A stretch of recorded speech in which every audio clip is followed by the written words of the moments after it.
নিউজের পর্দায় প্রসাদ প্রকল্পের আনুষ্ঠানিক উদ্বোধন।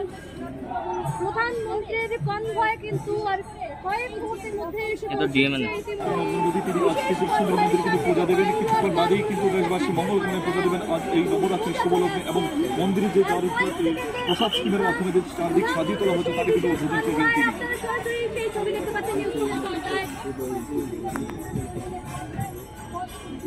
সরাসরি প্রধানমন্ত্রীর বিশেষ কনভয়, দেশের মাননীয় প্রধানমন্ত্রী নরেন্দ্র মোদীর সেই বিশেষ কনভয় ইতিমধ্যেই কিন্তু অপেক্ষার অবসান এসে পৌঁছেছে। প্রধানমন্ত্রীর সেই বিশেষ কনভয় মূল ফটকের সামনে প্রধানমন্ত্রীর সেই বিশেষ কনভয় এসে দাঁড়াবে। আমরা দেখতে পাচ্ছেন নিউজের পর্দায় সেই ছবি। সরাসরি প্রধানমন্ত্রীর কনভয় কিন্তু এসে পৌঁছেছে।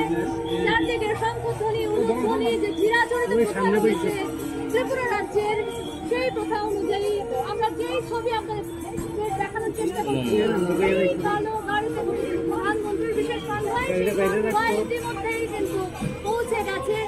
এই ফটক ধরেই কিন্তু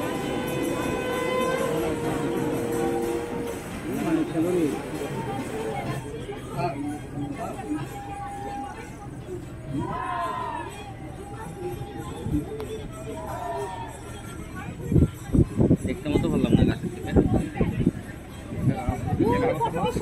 থেকে গাড়িটা বাইরে গর্ভগৃহে প্রধানমন্ত্রীর সঙ্গে রয়েছে।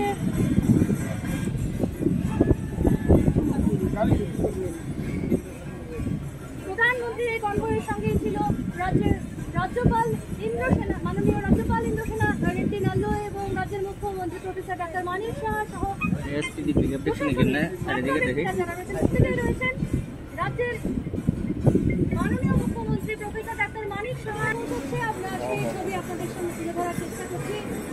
কনভয়ের ওপাশেই কিন্তু রাজ্যের মাননীয় মুখ্যমন্ত্রী প্রফেসর ডাক্তার মানিক সাহা দেশের মাননীয় প্রধানমন্ত্রী নরেন্দ্র মোদীকে স্বাগত জানিয়ে মন্দিরের মূল গর্ভগৃহে কিন্তু সেখানে নিয়ে গেছেন।